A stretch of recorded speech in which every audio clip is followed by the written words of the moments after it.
Hello, comment vous allez? Désolée pour le bruit.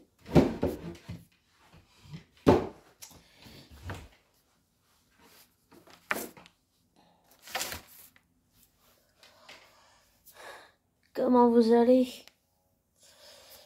Je voulais faire un audio aujourd'hui sur l'écriture. J'ai passé pas mal de temps à me renseigner sur les romans, sur l'écriture, comment c'est et tout. Bon, il y a tout ce qui est termes techniques. J'ai beau écouter, je comprends pas, j'intègre pas. Et en écoutant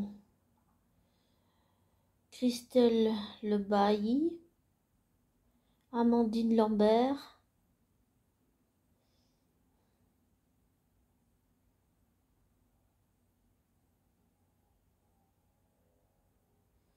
et un autre youtubeur, je sais plus son nom, désolé.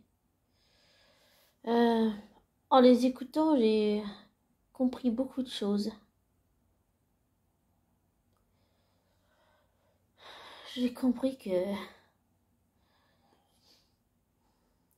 il y a pas mal de choses à travailler, que c'est... Oui, c'est sûr que tout demande du travail, dans tous les domaines, c'est sûr.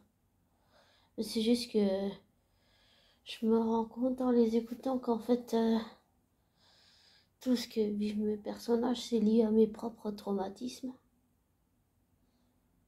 que j'ai vécu.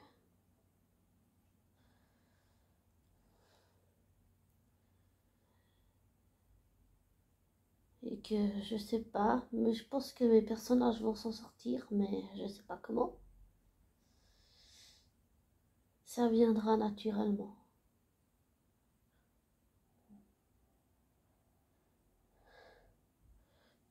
Que j'ai peut-être pas d'expérience, enfin si j'ai de l'expérience, mais c'était plutôt... J'avais écrit des poèmes qui étaient des chansons dans un petit cahier, je sais plus ce que c'était exactement, mais c'était un cahier très connu, où j'ai des poèmes que j'avais écrits qui étaient des chansons qui sont apparues dedans, mais je sais plus comment ils s'appelaient. C'était il y a très longtemps. Et je me rends compte en écoutant tous ces auteurs, tous ces romanciers, romancières, qui écrivent des sagas, qui écrivent des trilogies et tout. Même si pour moi la référence, une des références c'est Peter, c'est pas Peter, comment ça s'appelle, c'est Roald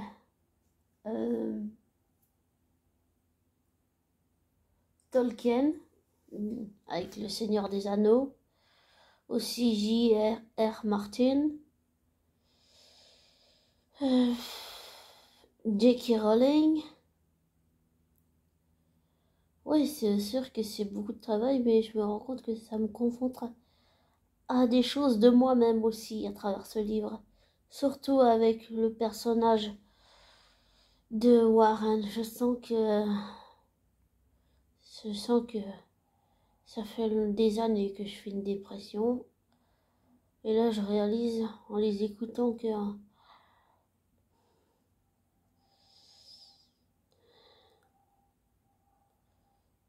je réalise certaines choses qui sont plutôt dures à encasser, mais tellement vraies.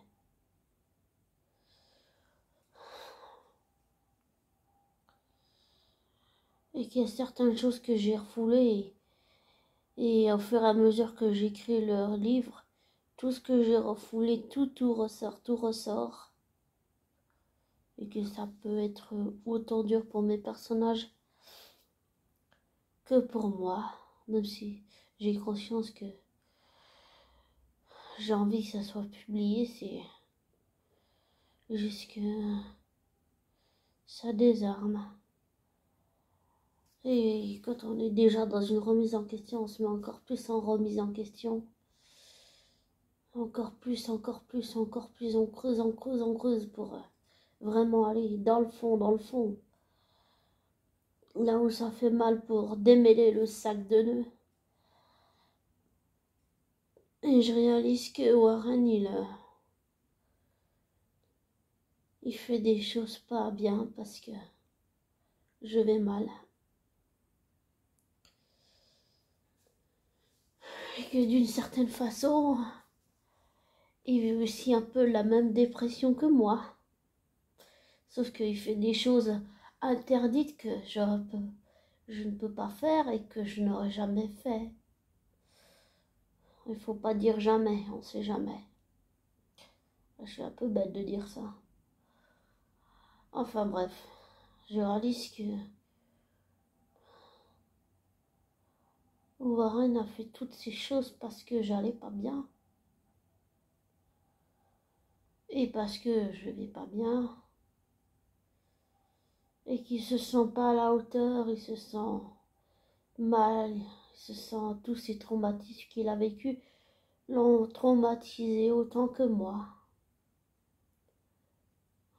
Dans mon livre, il y a une scène de viol et je viens de comprendre que c'était quelque chose en écoutant Amandine Lambert, que c'est quelque chose que j'ai refoulé. En fait, pour l'histoire, c'est que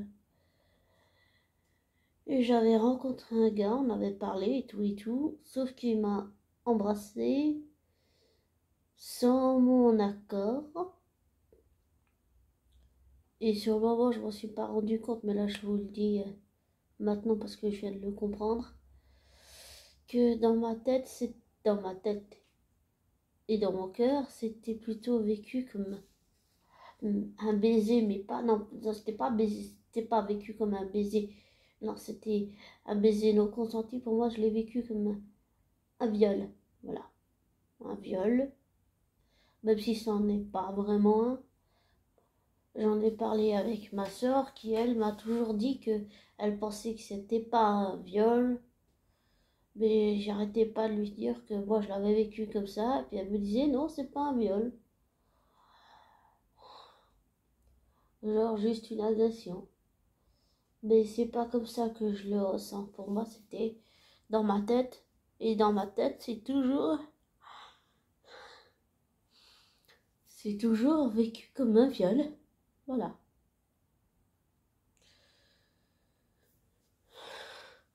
Oui, j'en ai parlé à mes parents, mais je comprends en écoutant Amandine qu'en fait, c'est jamais. Je l'ai jamais guéri. Je l'ai jamais guéri. Non, jamais. Et au fur et à mesure que j'écris la saga, il y a beaucoup de choses qui remontent. Tout ce que mes personnages vivent, tout est lié à mon passé.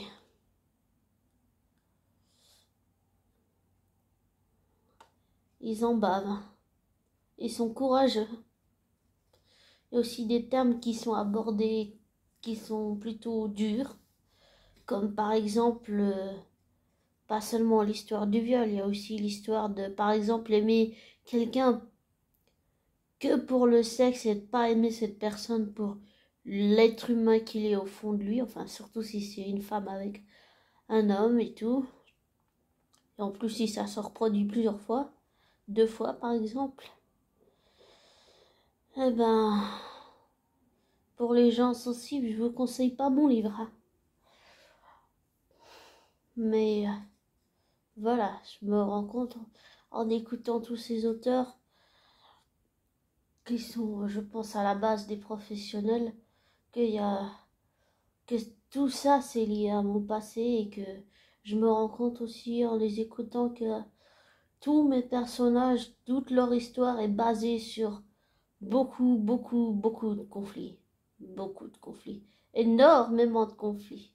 Énormément de conflits. Ça tourne toujours autour des conflits, de savoir si on va pardonner ou pas pardonner. D'un côté, on a envie, d'un autre côté, on n'a pas envie, on est déchiré à l'intérieur de soi, puis après, on regrette ce qu'on a fait, puis après, c'est beaucoup basé sur le conflit. À savoir comment tout ça va se décanter, j'en ai aucune idée. Mes personnages croyaient que je pouvais en faire ce que je voulais, mais en fait, non. C'est eux qui décident. Moi, j'écris ce qu'ils me disent. Voilà. Mais je me rends compte quand même qu'il y a pas mal de choses qui sont... que c'est énormément lié à mon parcours de vie. Oui, énormément. Et qu'il y a énormément de traumatismes que eux vivent et, et que j'ai sûrement vécu.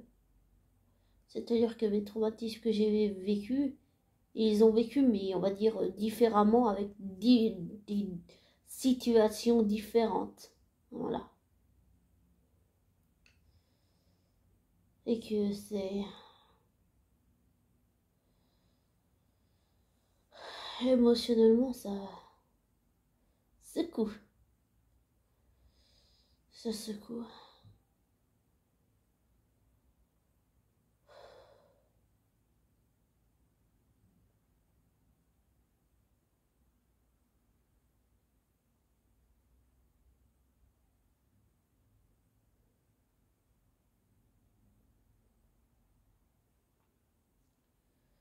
Savoir comment tout ça va se décanter, j'en ai, comme j'ai dit, aucune idée.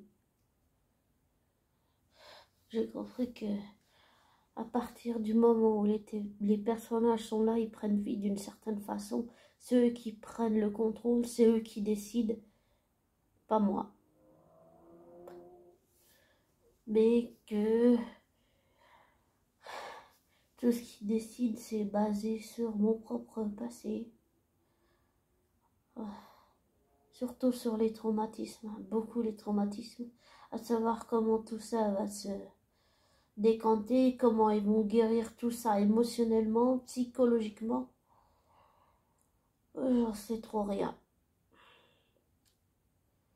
À chaque fois que j'ai écrit, je me dis, pourvu qu'ils fassent le bon choix. J'ai pas envie qu'ils fassent les mêmes erreurs que moi. Et c'est sûr que mes personnages, ils sont énormément en conflit, ouais. Tout est basé sur le conflit, énormément en conflit. Vraiment, ouais, énormément en conflit.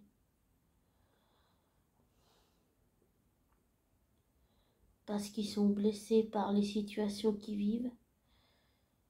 Et qu'ils aimeraient bien que l'autre arrête de les blesser. Arrête de leur faire ça dans le dos.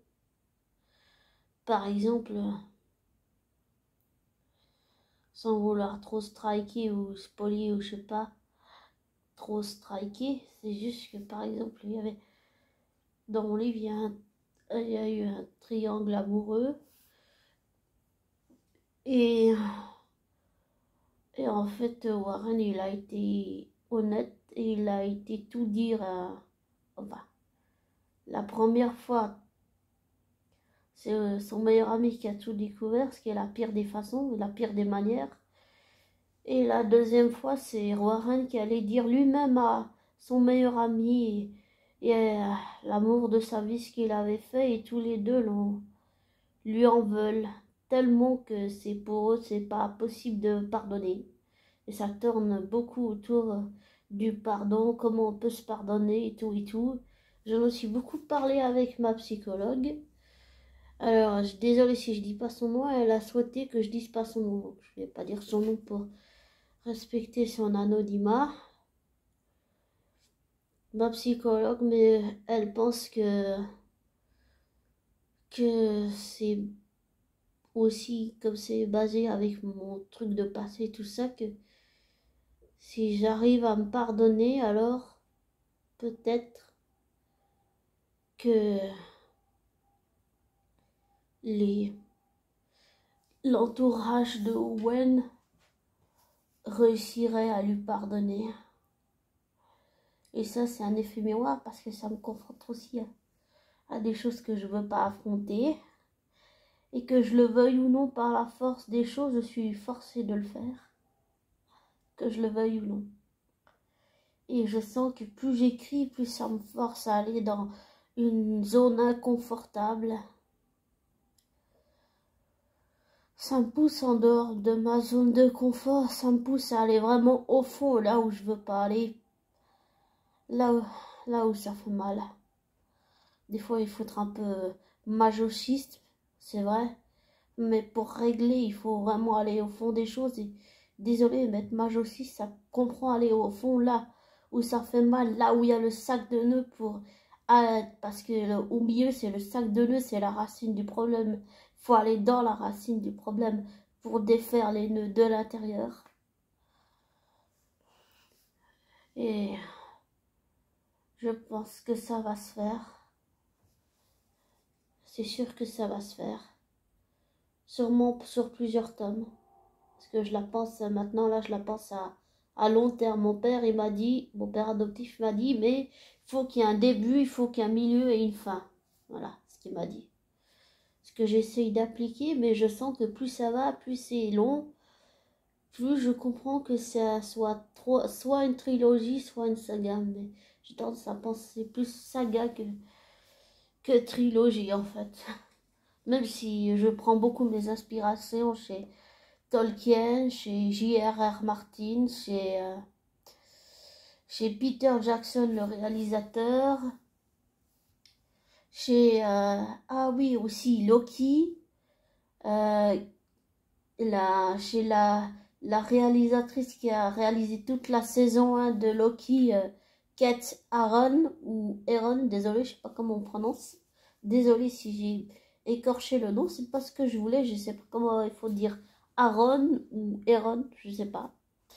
Enfin, ça prend chez beaucoup d'univers. Ah oui, chez aussi l'auteur polonais Andrzej Sapkowski, euh, inspiré des mythologies slaves avec toute l'histoire de Geralt et Ciri et comment ils construisent leur lien de père-fille et comment Ciri construit son lien de mère, enfin son lien de fille adoptive avec Geralt et de lien adoptive avec Yennefer et tout, comment tout ça se construit. Et ça prend beaucoup dans tous ces univers-là. Voilà, beaucoup, même énormément. Beaucoup. Et j'ai tendance à croire que pour la psychologie de Warren, c'est beaucoup plus basé sur celle de...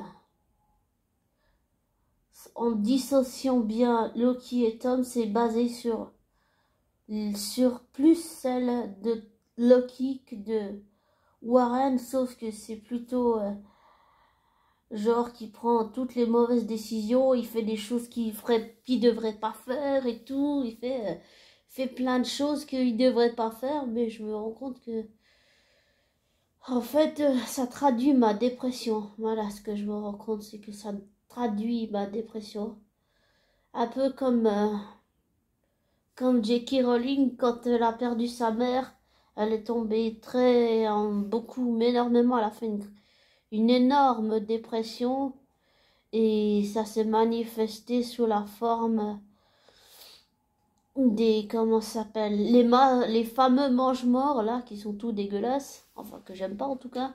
J'aime pas les mange-morts, hein. C'est uniquement les mange-morts que j'aime pas. Dark. Enfin voilà. Et je me rends compte que eh bien, toutes les choses que Warren, non, ça n'excuse certainement pas le viol qu'il a commis, on est d'accord, ni ce que son frère a fait. On est d'accord. Mais je sens que tous ces traumatismes, c'est quelque chose qu'ils vont devoir dépasser. Et en même temps, je sens que plus j'écris, plus ça va la saga, plus je sens que ça me force moi aussi à me dépasser, que ça me force à aller là où je veux pas aller, que ça me force à aller dans le sac de nœuds pour essayer de défaire le sac de nœuds.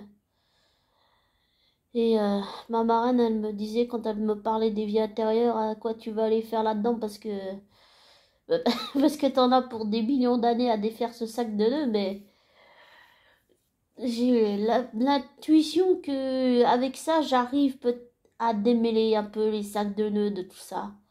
Et que tout ce qu'ils vivent là, c'est un peu peut-être ce que j'ai vécu, sauf que je l'ai vécu différemment, eux ils l'ont vécu comme ça, voilà, mais je suis sûre maintenant que c'est lié à mon passé, c'est ce que tous les auteurs que je viens de vous citer viennent de me faire comprendre. Après, chacun sa vision des choses, l'interprétation des choses. Bon, je sais, j'ai tendance à trop suranalyser, ça c'est un peu mon défaut. En tant qu'hypersensible, HP, hyperactif et tout le bordel, mes parents m'ont toujours dit que j'avais un léger retard mental. Moi, j'ai toujours senti intuitivement que c'était plus un autisme non-verbal et je vous le dis franchement sans avoir l'effet Barnum. Après, si je me trompe, ben voilà, je me trompe. Comme je l'ai déjà dit dans un autre audio, dans les intuitions, dans les ressentis, il n'y a pas de garantie. Même si ça fait ressortir toutes nos insécurités et qu'on veut des garanties, il n'y en a pas. Voilà. Que ça soit dans la fiction ou dans la vraie vie. Des garanties, il n'y en a pas. Enfin, ça c'est mon point de vue. Après, ça c'est autre chose. Ça c'est que mon point de vue là. Mais pour vous dire, j'en bave autant que mes personnages. Émotionnellement, j'en bave autant que oui.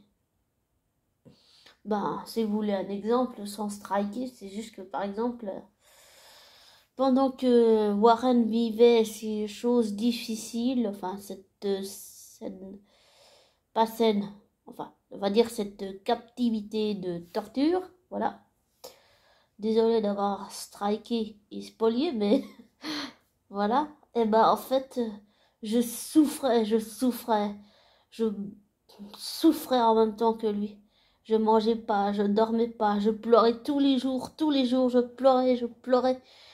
Je me disais, en écrivant, je me disais quand ça va finir, quand ça va finir. Mais inconsciemment, je me disais quand ça va finir, quand ça va finir. Est-ce que ça va, est-ce que ça va où aller, où ça va tout ça? Parce que quand on en parle, il y a certains auteurs, ils lancent la base d'un livre, mais une fois qu'ils ont lancé, une fois que les personnages sont là, ils n'ont pas le contrôle de où va aller l'histoire. Alors pas du tout. Et ça, j'ai compris que je l'avais pas ce pouvoir. En fait, je pensais que je l'avais, mais en fait pas du tout. Alors, j'y vais comme j'y vais, mais j'ai pas le contrôle. Mais j'arrête pas de me dire, est-ce qu'il va faire un truc un peu plus mieux, quelque chose qui va l'aider, quoi, en fait. Et plus j'ai avancé, plus je me disais, oh, ok, d'accord. Mais là, j'ai juste le sentiment que c'est que le premier tome et que là, ça pose toutes les bases, tous les enjeux, tous les conflits, tout. Là, ça pose toutes les bases. Absolument toutes les bases du premier tome. Et après, je vais relire, j'ai corrigé, et puis on verra bien. Mais je sens que là, pour le moment, c'est toute la base. Là, c'est que la base du livre qui est en train d'être posée. Pour le moment, je travaille juste sur ça. Et quand je parlais émotionnellement, comment expliquer ça? Je sais pas si vous êtes ouvert à ça, mais on va dire que psychiquement et énergétiquement, pardon pour le bruit, j'ai comment, je sais pas si, je pense qu'on le fait tous quelque part, peut-être qu'on se rend pas compte, mais que j'ai créé un lien psychique, énergétique et émotionnel avec le personnage principal et que waouh, je m'attendais pas à tout ça. Je m'attendais pas à tout ça. Et je sens que Warren, il a encore plein de secrets. Plein de secrets. Oui, il en a des secrets. Tout ce que j'ai écrit là, c'est qu'une partie de l'iceberg. C'est que le début. Voilà. C'est que l'iceberg. L'autre face, elle est pas encore là. c'est beaucoup plus profond que ça. Beaucoup plus profond que ça. Et plus ça allait, plus je me disais, mais ça va où en fait là? C'était vraiment... C'est vraiment un truc de fou tout ça.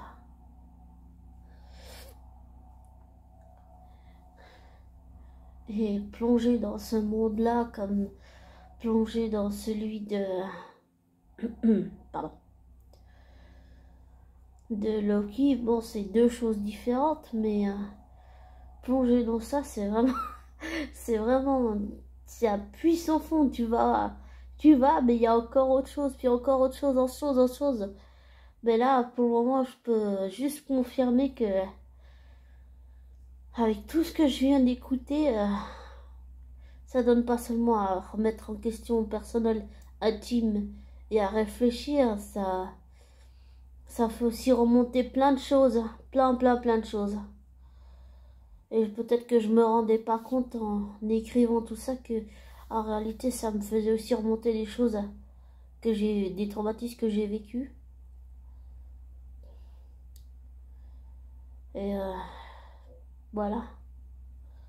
Et j'espère que ça ira. J'espère que Warren et son entourage vont s'en sortir. Mais j'ai compris que son ami là, comment il s'appelle, Lucas, son ami Lucas, l'un va pas sans l'autre. Voilà.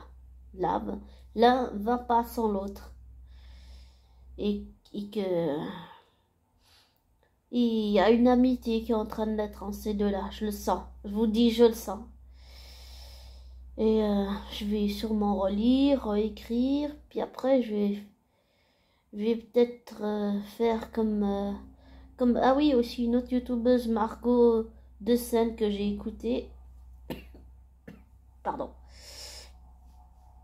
Elle a tout ce qu'elle a fait, c'est qu'après qu'elle avait fini le premier tome, elle a laissé reposer, puis après elle a tout relu, puis elle a travaillé dessus et tout et tout. Je me dis que j'ai envie de faire la même chose. Peut-être je suis trop perfectionniste parce que j'ai peur d'échouer et peur de la réussite et du bonheur, mais je commence ça me fait beaucoup travailler sur l'idée que j'ai peut-être droit au bonheur, que peut-être je mérite le bonheur et la réussite bien que ça me fasse peur, et que me pardonner peut-être pourra aider mes personnages à se pardonner eux-mêmes. Et je sens aussi que c'est un livre très spécial parce que cette saga va souvent, quand on écrit, c'est pour soi. On écrit pour les autres, mais on se rend compte que c'est pour soi qu'on écrit. Et que je sens que cette saga littéraire, c'est quelque chose pour m'aider à guérir. Voilà. Et j'ai envie que mes personnages s'en sortent. J'ai envie qu'ils s'en sortent. Mais là, pour le moment, je sens que c'est que les bases. Là, il n'y a que les bases qui sont en train d'être posées avec tous les enjeux et tout et tout. Là, c'est que les bases. Il n'y a que les bases. Et je me suis rendu compte en écoutant tous ces auteurs que, comme j'ai dit avant, tout est basé beaucoup sur les conflits sur les triangles amoureux et tout, avoir fait ça dans le dos de l'autre et tout et tout. Et je ressens toutes les émotions des personnages et ça c'est aussi éreintant. Et peut-être que un jour je ferai comme Margot de Seine, je ferai une pause pendant un mois, j'écrirai rien et je lirai comme si c'était quelque chose que je n'aimais pas, pour me donner la distance et le recul nécessaire pour vraiment voir la différence et voir si j'aime ça ou pas en tant que lecteur. D'une certaine façon, essayer de me mettre à la place du lecteur ou de la lectrice, voilà. Et waouh, c'est un univers vraiment de dingue. C'est vraiment très fascinant, c'est vraiment très... waouh, ça fait plus que remise en question ou travail au personnel. C'est beaucoup plus que ça, c'est beaucoup plus fort, plus puissant que ça, je dirais. Et je pense que mon moteur, c'est toutes les choses que j'ai pas pu dire, tout ce que je peux pas exprimer, ça s'exprime à travers mes personnages et que j'en ai besoin. C'est mon moteur, j'en ai besoin pour guérir, j'en ai besoin pour guérir, pour comprendre. Une fois qu'on comprend, on arrive à les dépasser une fois qu'on a défait le sac de nœuds. Et ça traduit aussi tous les conflits intérieurs, pas seulement, je dirais, de moi, de l'auteur, mais aussi les personnages. C'est-à-dire que, par exemple, sans striker le moins possible, il y a une scène où Warren s'est disputé avec sa meilleure amie, bien sûr avec qui je viens de dire qu'il a couché avec, voilà. Enfin bref, qu'il a trompé celle qu'il aimait avec son meilleur ami, voilà. Et en fait, ce conflit, c'est que il lui a dit sa vérité sur le fait que c'est un mi-elfe, c'est un mi-vampire, c'est un humain, il est tout ça à la fois, qu'il a des pouvoirs magiques et tout et tout.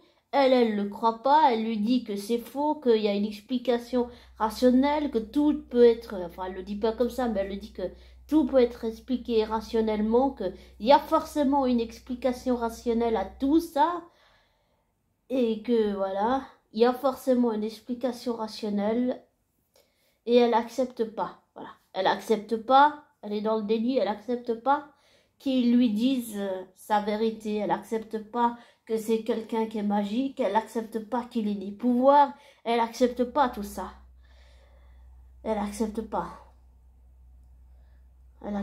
du tout, même si elle a fini par comprendre que ce qu'il lui disait c'était la vérité et que c'était vrai. Mais je pense pas que là, pour le moment, elle l'a accepté. Voilà, elle l'a pas accepté. Donc, toutes ces histoires, bon, il y a aussi beaucoup sur le fait que les personnages, beaucoup ont eu pas mal d'enfances malheureuses et tout, et tout. Mais je commence à croire qu'ils vont se sortir, mais que là, pour le moment, c'est que la mise en place. Voilà, c'est la mise en place avec tout ce... tout ça, là, c'est que la mise en place. Tout sur quoi toute la saga va reposer, ça va être sur tous les conflits, pas seulement des histoires, si on veut dire vraiment, honnêtement, vulgairement, des histoires de cul, voilà. Ça repose pas que sur ça, ça repose sur l'amitié, sur la confiance. Sans la confiance, on peut rien construire. Si l'autre nous fait un truc dans le dos, qu'on l'apprend, qu'on le découvre d'une certaine façon, choquant, c'est vraiment, voilà, on est choqué et tout. Peut-être que je me rendais pas compte que ça pourrait aussi choquer les lecteurs et que ça me choquerait aussi moi. Un peu, même beaucoup, émotionnellement. Mais je sens que j'en ai besoin pour guérir, j'en ai besoin pour avancer. Je pense que c'est une partie, j'ai pas seulement mis une page, je mets pas seulement une partie de moi et de mon parcours, je mets aussi une partie de ce qu'eux ils vivent, mais bien que ça soit lié à mon passé.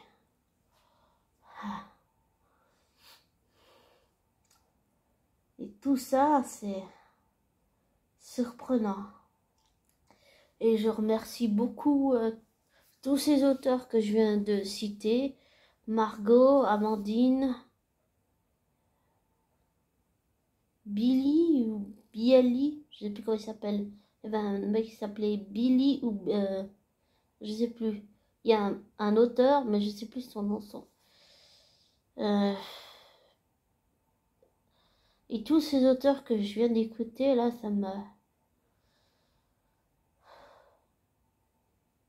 ça fait pas seulement réfléchir sur soi et la remise en question.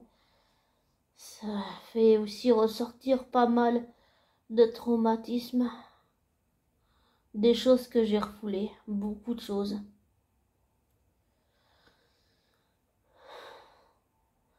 Et j'ai envie que mes personnages s'en sortent et qu'ils se relèvent. Mais pour le moment, là, je sens que c'est que la mise en page, c'est rien d'autre. Là, c'est que la mise en page, c'est sur quoi va être basé tout le reste de la saga. Et comme tout ça va se décanter, tout va se faire, tout va se régler, tout va se mettre les conflits à plat et tout régler et tout. Mettre les choses sincèrement à plat, honnêtement. Avec sincérité, avec cœur, avec humanité.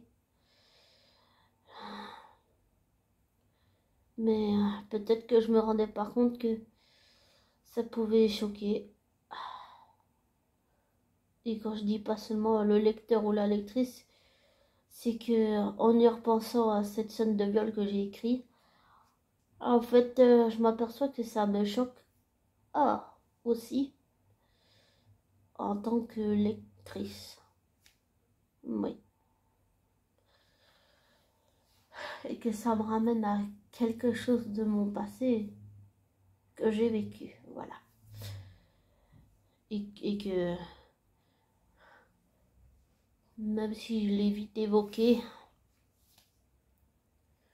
pour dire vraiment la chose, honnêtement,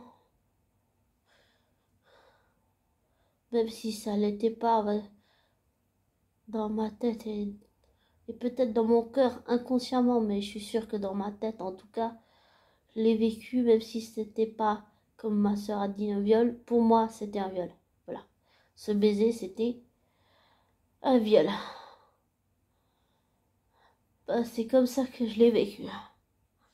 Pour moi, c'était un viol.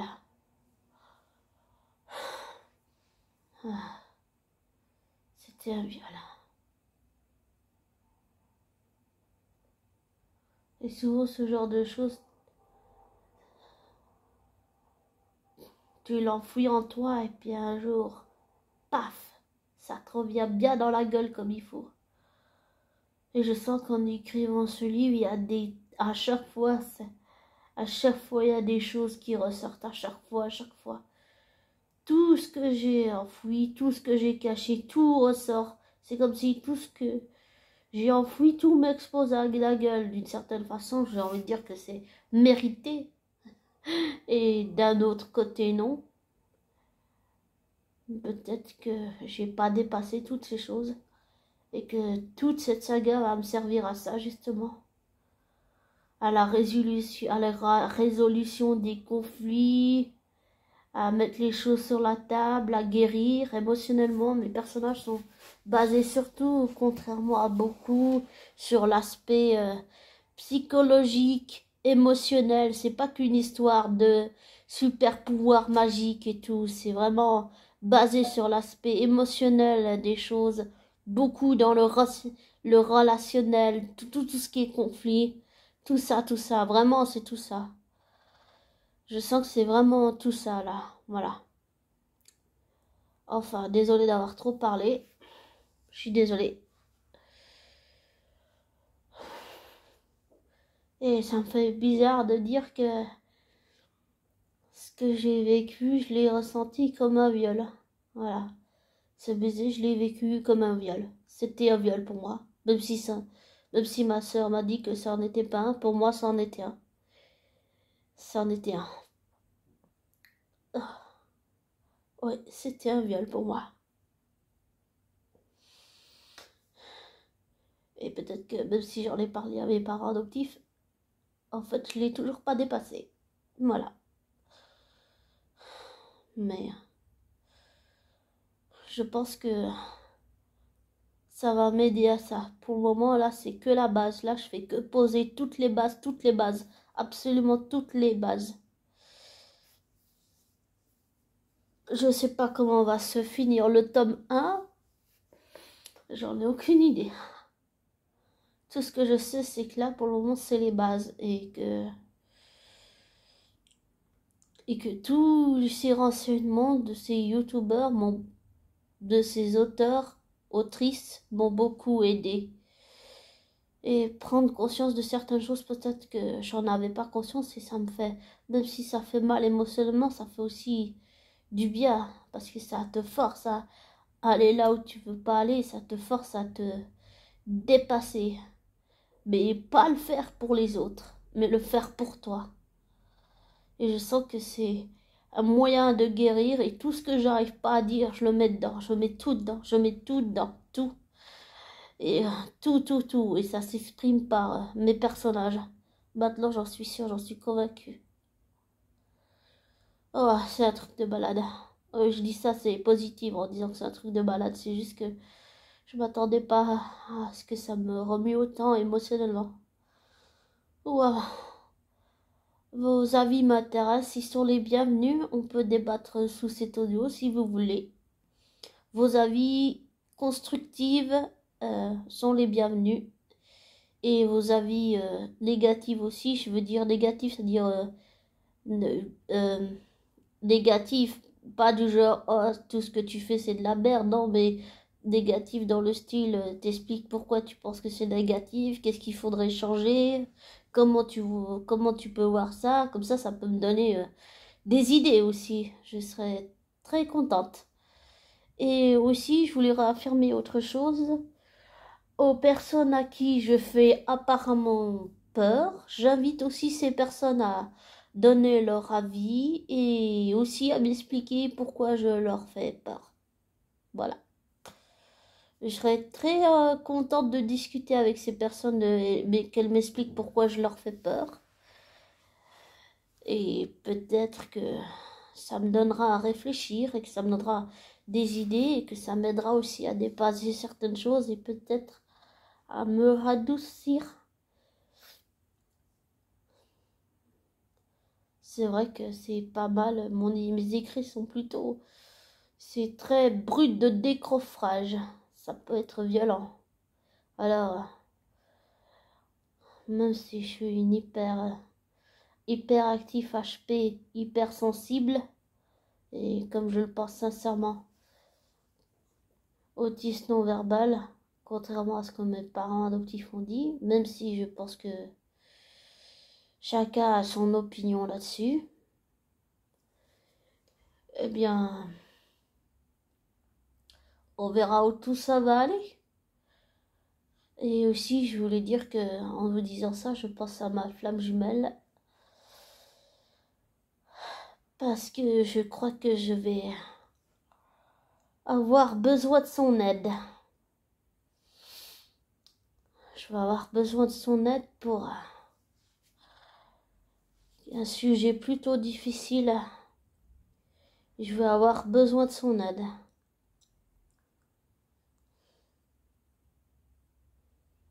Je sais même pas si on pourra réussir un jour à se pardonner, mais enfin, qu'il me pardonne ce que je lui ai fait. C'est sûr que j'aurais jamais dû le harceler.